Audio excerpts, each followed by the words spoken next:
জানো তার উপায় কি মতে ভকতি করিব তোমাত হরি হরি হরি হরিয়ে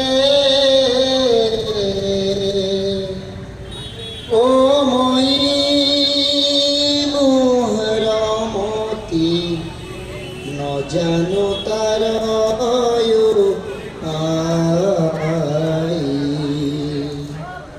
কৃষ্ণ জয়গুরু শংকৰ শ্ৰীমন্ত শংকৰদেৱ সংঘ নলবাৰী জিলা শাখাৰ অন্যতম এই পাইকাৰকুছি কৃষ্টি বিকাশ কেন্দ্ৰৰ সৌজন্যত অনুষ্ঠিত মহাপুৰুষ জগতগুৰু শ্ৰীমন্ত শংকৰদেৱ গুৰুজনাৰ 574 সংখ্যক আবিৰ্ভাৱ মহোৎসৱৰ আজিৰ এই দ্বিতীয় দিনৰ দ্বিতীয় কাৰ্যসূচী আমাৰ ভাগৱত শোভাযাত্ৰা।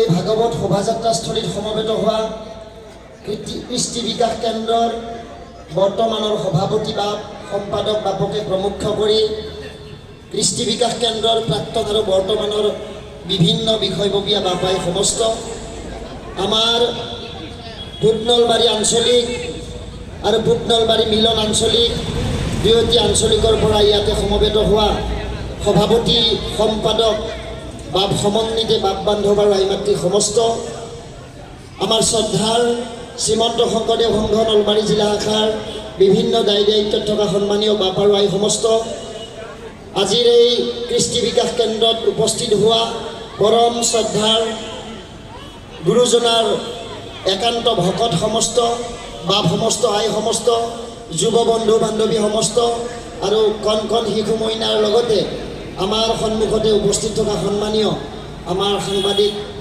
কলিতা বাপ প্ৰমুখ্যে সবাৰো প্ৰতি আমি শ্ৰীমন্ত শংকৰদেৱ গুৰুজনাৰ এই জন্ম মহোৎসৱৰ শুভেচ্ছা আৰু সেৱা নিবেদন জনাইছোঁ শ্ৰীমন্ত শংকৰদেৱ সংঘ নলবাৰী জিলা শাখাৰ তৰফৰ পৰা যে পৰম শ্ৰদ্ধাৰ বাপ সমস্ত আৰু আই সমস্ত আজি এই মহান যি কৰ্মভাগী সম্পাদন কৰিবৰ কাৰণে আপোনালোকে আহ্বান জনাইছিল শ্ৰীমন্ত শংকৰদেৱ সংঘ নলবাৰী জিলা শাখাৰ সন্মানীয় সভাপতি ব্ৰজেন মেধি বাপজনাক তেখেতে হঠাতে শাৰীৰিকভাৱে অসুস্থ হ'বলগীয়া হোৱাত আমাক যোৱা ৰাতি তেখেতে আদেশ কৰিছে আৰু তেখেতৰ আদেশ অনুযায়ী আৰু আপোনালোকৰ সহমত অনুসৰি আজি এই বিশেষ অনুষ্ঠানটিৰ যি গুৰু দায়িত্ব আমাৰ হাততে ন্যস্ত কৰা হৈছে আৰু আমি সেই গুৰু দায়িত্ব পালনৰ মুঠেও যদি যোগ্য নহয় তথাপিও আমাৰ ভকত সমস্ত ৰাজ্যকে আমি সাৰথি কৰি এই মহান কৰ্মভাগী সম্পাদন কৰিবৰ কাৰণে আগবাঢ়িছোঁ যে পৰম শ্ৰদ্ধাৰ বাপ সমস্ত আই সমস্ত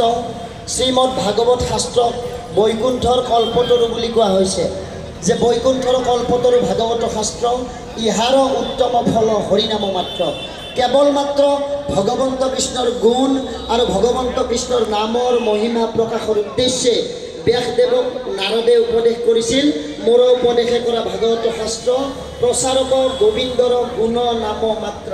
ইতিমধ্যে আমাৰ পতাকা উত্তোলক সন্মানীয় বাপজনাই ভগৱন্তৰ নামৰ মাহাত্ম্য ভগৱন্তৰ গুণৰ মাহাত্ম্য আপোনালোকৰ ওচৰতে অৱগত কৰিছে। আমি মাত্ৰ ভাগৱতৰ তিনিটা মাত্ৰ কথা কৈয়ে আজিৰ এই মহান কাৰ্যসূচী ভাগি আমি সম্পাদন কৰিবৰ কাৰণে আগবাঢ়িম। আপোনালোকে জানে যে কলিযুগৰ প্ৰথমগৰাকী মুক্তিপ্ৰাপ্ত ব্যক্তি আছিল মহাৰাজ পৰীক্ষিত।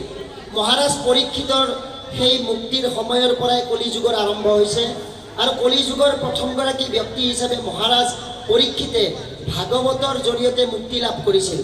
আপোনালোকে প্ৰত্যেকেই জানে যে সেই পৰীক্ষিত মহাৰাজে এটা বেয়া কাম কৰাৰ বিনিময়ত তেওঁ অভিশাপগ্ৰস্ত হৈছিল। সমীক মুনিৰ ডিঙিত এডাল মৰা সাপ আঁৰি দিয়াৰ অপৰাধত তেওঁৰ পুত্ৰ শৃংগীয়ে তেওঁক 7 দিনৰ ভিতৰতে তক্ষকৰ হাতত মৃত্যুৰ অভিশাপ প্ৰদান কৰিছিল। মহাৰাজ পৰীক্ষিতে যেতিয়া গম পাইছিল যে তেওঁ 7 দিনৰ ভিতৰতে তেওঁৰ মৃত্যু হ'ব, সেই মৃত্যু গম পাই মহাৰাজ পৰীক্ষিত আতুৰ হৈ গৈছিল। তেওঁ কান্দিবলৈ ধৰিছিল। তেওঁ চাৰিওফালে মৃত্যুক দেখা পাইছিল।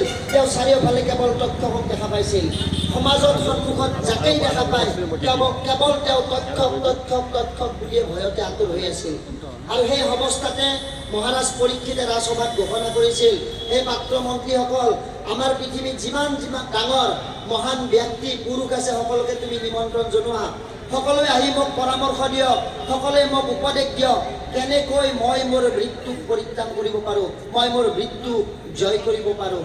তেতিয়াই বিভিন্ন স্থানৰ পৰা বিভিন্ন ধৰণৰ ঋষিমুনি পণ্ডিতসকল আহিছিল আৰু পৰীক্ষিতক উপদেশ দিছিল। কোনোবাই কৈছিল আপুনি 7 দিনীয়া যজ্ঞ পাতক, কোনোবাই কৈছিল দেৱ দেৱতাৰ পূজা পাতল কৰক, কোনোবাই কৈছিল আপুনি 7 দিনীয়া তীৰ্থ ভ্ৰমণ কৰক, কোনোবাই কৈছিল হে মহাৰাজ আপুনি আপোনাৰ ধন সম্পত্তিবিলাক দুখীয়াবিলাকৰ হাতত দান দিয়ক। তেতিয়া পৰীক্ষিতে প্ৰশ্ন কৰিছিল যে এইবিলাক কৰিলে মোৰ কি হ'ব? তেতিয়া বনাম তেওঁলোকে কয় যে আপোনাৰ পুণ্য অৰ্জন হ'ব। পৰীক্ষিত মহাৰাজে কৈছিল মইতো পুণ্য অৰ্জন কৰিয়ে আজি গোটেই পৃথিৱীৰ একচ্ছত্ৰী সম্ৰাট, এতিয়া আৰু মই পুণ্য কি কৰিম? পুণ্য মোক লাগে জীয়াই থাকি ভোগ কৰিবৰ কাৰণে, কিন্তু মই এতিয়া পৃথিৱীত মাত্ৰ 7 দিন জীয়াই থাকিম, এইবিলাক কৰিলে মোৰ মৃত্যুৰ পৰা মই পৰিত্ৰাণ পাম নে নাপাম? তেতিয়া কিন্তু সেই ঋষিমুনি সমস্তই কৈছিল যে মহাৰাজ মৃত্যুৰ পৰা পৰিত্ৰাণৰ ৰাস্তা কোনেও দিব নোৱাৰে। কিন্তু সেই ৰাজসভাত ঋষিমুনিবিলাকৰ সমস্ত এজন ঋষি আছিল শুকদেৱ। শুকদেৱে কিন্তু মাতবোল কৰা নাছিল। পৰীক্ষিতে দেখা পালে বাকী সকলোৱে মোক পৰামৰ্শ দিছে, কিন্তু শুকদেৱে মোক একো কোৱা নাই। তেওঁ সুধিলে বোলে আপুনি কিয় মোক একো কোৱা নাই? তেতিয়া শুকদেৱে কৈছিল যে মহাৰাজ পৰীক্ষিত আপুনি যিটো বস্তু বিচাৰি আছে আপোনাৰ মৃত্যুৰ পৰা পৰিত্ৰাণ, সেইটো উপায় ময়ো দিব নোৱাৰোঁ। পৰীক্ষিতে সুধিলে আপোনাৰ তাতে কিবা উপায় আছে নেকি? বোলে এটা উপায় আছে মহাৰাজ। বোলে কি? যে আপুনি মই দিয়া এটা পৰামৰ্শ যদি মানে 7 দিনতকৈ আগতে মৃত্যু হ'ব আপোনাৰ। পৰীক্ষিতে এইবাৰ ভয়তে ঠক ঠক ঠক ঠককৈ কঁপিব ধৰিলে। কিহৰ কাৰণে? পৰীক্ষিতে ভাবিলে এওঁ কোৱা উপদেশ শুনিলে মই কিজানি 2 দিনতে মৰিম। মানুহৰ যেতিয়া 7 দিন মৃত্যু বুলি গম পায় 7 দিনৰ ভিতৰত, তেতিয়া আমাৰ স্বভাৱজাতভাৱে আমি 14 দিন জীয়াই থাকিব বিচাৰোঁ, 1 মাহ জীয়াই থাকিব বিচাৰোঁ, 2 মাহ জীয়াই থাকিব বিচাৰোঁ। সেই অৱস্থাটো পৰীক্ষিতৰো হ'ল। কিন্তু পৰীক্ষিতৰ ভগৱন্তৰ কৃপা আছে, তেওঁ গৰ্ভতে ভগৱন্তই তেওঁক ৰক্ষা কৰিছিল। পৰীক্ষিতৰ ভিতৰত হৃত জ্ঞান ঘূৰি আহিল। মই 7 দিন পৃথিৱীত জীয়াই থাকিলেও মাত্ৰ মৃত্যুক জয় কৰি মৃত্যুৰ কথা ভাবি ভাবিয়ে জীয়াই থাকিব লাগিব। কাৰণে মোৰ মৃত্যুৰ যন্ত্ৰণা 7 দিন হ'ব, বেছি পাম মই। যদি এওঁ মোক 2 দিনতে মৰাৰ ব্যৱস্থা কৰি দিব পাৰে, তেতিয়াহ'লে বোধহয় মোৰ মৃত্যুৰ যন্ত্ৰণা কিছু কমিব। সেই বুলি ভাবিয়ে তেওঁ পৰীক্ষিতে শুকমুনিৰ বাক্য পালন কৰিছিল। শুকমুনিয়ে ক'লে যে 7 দিন মই তোমাক ভাগৱত শ্ৰৱণ কৰাম। 7 দিন ভাগৱত গ'ল, আমাৰ ভাগৱতৰ কথাখিনি আমি আপোনালোকক নকওঁ। ভাগৱত শেষ হোৱাৰ পিছত এইবাৰ পৰীক্ষিত ৰজাক শুকমুনি প্ৰশ্ন কৰিছে, বোলে বোপা পৰীক্ষিত, বোলে গুৰুদেৱ কওক, বোলে তোমাৰ 7 দিনৰ আয়ুস শেষ হ'ল, যদি তুমি এই 7 দিন ভাগৱত শুনাৰ পৰা কিবা বুজি পালা তেতিয়াহ'লে মোক কোৱা, যদি তুমি একো বুজি পোৱা নাই তোমাৰ 7 দিন আয়ুস আৰু মই বৃদ্ধি কৰি দিম। তেতিয়া যি পৰীক্ষিতে প্ৰথম দিনা কেৱল মৃত্যু জয়ৰ কৰাৰ কাৰণে তেওঁ সকলোকে কাতৰ প্ৰাৰ্থনা কৰি আছিল, সেই পৰীক্ষিতে আজি কি কৈছে জানে? হে গুৰুদেৱ, হে শুকদেৱ, আপুনি মোক আৰু 7 দিন নহয়, 7 ঘণ্টা নহয়, 7 মিনিট সময়, 7 ছেকেণ্ড সময়ো বৃদ্ধি কৰি দিব নালাগে। বোলে কিয় নালাগে? তুমিতো সিদিনাখন ভয় খাই আছিলা 7 দিনৰ আগতে মৰিব বুলি।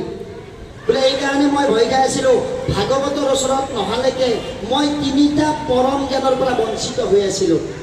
মই 3টা পৰম জ্ঞানৰ বিষয়ে অজ্ঞ হৈ আছিলোঁ, যি 3টা পৰম জ্ঞান ভাগৱতে দিলে। বাপ বান্ধৱ আৰু আই মাতৃ সমস্ত জ্ঞান আৰু পৰম জ্ঞানৰ মাজত পাৰ্থক্য আছে। মই এটা সৰু উদাহৰণ দিছোঁ। জ্ঞান কি? যে আমি সৰু থাকোঁতে পঢ়িছিলোঁ সৌৰজগতত 9টা গ্ৰহ আছে, আমাৰ কাৰণে সেইটো চিৰসত্য বাক্য আছিল। আমি এতিয়া ছাত্ৰ ছাত্ৰীক পঢ়াওঁ সৌৰজগতত 8টা গ্ৰহ আছে, এতিয়া সেইটো চিৰসত্য। তাৰমানে চিৰসত্য বাক্যও সময়ে সময়ে পৰিৱৰ্তন হ'ব পাৰে, মানে জ্ঞানৰ পৰিৱৰ্তন হ'ব পাৰে, জ্ঞান স্খলন হ'ব পাৰে, কিন্তু পৰম জ্ঞানৰ কেতিয়াও স্খলন নহয়। তেতিয়া পৰীক্ষিতক সুধিলে যে তুমি কি কি জানিলা, কি জ্ঞান পালা ভাগৱতৰ পৰাই? সেই কথাখিনি তুমিয়ে নহয় আৰু পৰীক্ষিত বহুত আছে পৃথিৱীত, বাপ বান্ধৱ আই মাতৃ সমস্ত। কলি যুগত আমি যিসকলে মানুহ হৈ আহিছোঁ, আমিও 7টা দিনৰ ভিতৰতে এই মৃত্যুৰ অভিশাপ সকলোৱে লৈ আছোঁ। আমাৰ মৃত্যুই কেতিয়া ক'ত ৰাস্তাত ধৰে আমি কোনেও গম নাপাওঁ। এই মৃত্যুৰ পৰা জয় কৰিবৰ কাৰণে, মৃত্যুক ৰোধ কৰিবৰ কাৰণে পৰীক্ষিতে ভাগৱতৰ পৰা কি 3টা কথা কৈছিল, সেই 3টা কথাকে কৈ আমি শেষ কৰিব বিচাৰিছোঁ। যে পৰীক্ষিত ৰজাই প্ৰথমতে শুকমুনিক ক'লে, বোলে গুৰুদেৱ ভাগৱত শুনাৰ আগতে মই এই দেহটোকে পৰীক্ষিত ৰূপী দেহটোকে মই বুলি ভাবি আছিলোঁ, কিন্তু ভাগৱতে মোক পৰম জ্ঞান প্ৰথমটো দিলে যে আমি প্ৰত্যেকেই নিজৰ দেহটোক মই বুলি ভাবি আছোঁ, কিন্তু এই দেহটো মই নহয়। ভাগৱতৰ প্ৰথম জ্ঞান। দ্বিতীয় জ্ঞান কি? যে গুৰুদেৱ, এই দেহটোৰ ভিতৰত ভগৱন্ত কৃষ্ণৰ অংশ এটা ক্ষুদ্ৰ অতি ক্ষুদ্ৰ আত্মা আছে। সেই আত্মাটো চৈতন্য, সেই আত্মাৰ কেতিয়াও মৃত্যু নাই। যিটো আত্মা চৈতন্য, যিটো আত্মা নমৰে, সেই আত্মাটোৱে হৈছে মই। আৰু তৃতীয় জ্ঞানটো কি? মই পৃথিৱীত যিদিনাখন আহিছিলোঁ গুৰুদেৱ, ময়েই নহয়, মই ৰজা হৈ অহা নাই, মই এটা সাধাৰণ শিশু হৈ আহিছোঁ, মই উলংগ হৈ আহিছোঁ, মই কাপোৰ পিন্ধি অহা নাই। ময়েই নহয়, পৃথিৱীত আৰু যত ৰজা মহাৰজা আছে চবৰে সন্তান পৃথিৱীত আহোঁতে খালী হাতে আহিছে, কাপোৰ নিপিন্ধাকৈ আহিছে সকলোৱে। আৰু যিদিনাখন মৃত্যু হ'ব, 100 বিঘা মাটিৰ মালিকৰ যিখিনি ঠাই, ফুটপাথত থকা ভিক্ষাৰীটোৰো সেইখিনি ঠাই।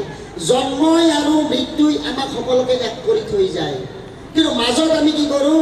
জ্ঞান, বিজ্ঞান, আমাৰ বোধ, আমাৰ বিবেক, আমাৰ এই আটাইবিলাককে আমি পৰিচালনা নকৰাকৈ মাত্ৰ ধন, জন, প্ৰতিপত্তি, ক্ষমতা এইবিলাকৰ মোহত পৰি আমি অন্ধ হৈ যাওঁ।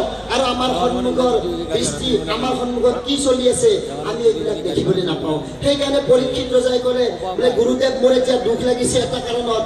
বোলে এইটো কাৰণ কি? যে মই গোটেই জীৱনটো কেৱল ৰাজৰ কাৰণে, ৰজাৰ কাৰণে, ৰজা হৈ ৰজাৰ ক্ষমতাৰ কাৰণে জীৱন শেষ কৰি দিলোঁ। মই মোৰ নিজৰ কথা একো চিন্তা নকৰিলোঁ, মাত্ৰ ধন জন অৰ্জন কৰিয়ে মোৰ জীৱন গতাই দিলোঁ। এতিয়া মই গম পালোঁ, ভাগৱতে কৈছে মানুহৰ জীৱনৰ লগত যোৱা একমাত্ৰ ধন আৰু সম্পত্তি হৈছে কৃষ্ণ গুণ নাময়সে পৰলোক বিত্ত। সেইকাৰণে বাপ সমস্ত ৰায় সমস্ত পৰীক্ষিত মহাৰাজে এই যে আমাক তিনিটা কথা কৈ থৈ গ'ল, এই তিনিটা কথাই আমি এইকাৰণে ক'ব খুজিছোঁ যে ভাগৱতে আমাক জীৱন প্ৰদান কৰি আছে। মানুহৰ জীৱন দুটা, জীয়াই থকাটো এটা জীৱন, মৰাৰ পিছত এটা জীৱন। আমাৰ বেছিভাগৰে জীয়াই থকা জীৱনটো চবৰে থাকে ঠিকে, কিন্তু মৰাৰ পিছত আমাৰ প্ৰায় ৯৯% মানুহৰে জীৱন আৰু নাথাকে। আপোনালোকে ভাবিব পাৰে মৰাৰ পিছত আৰু জীৱনটো কি?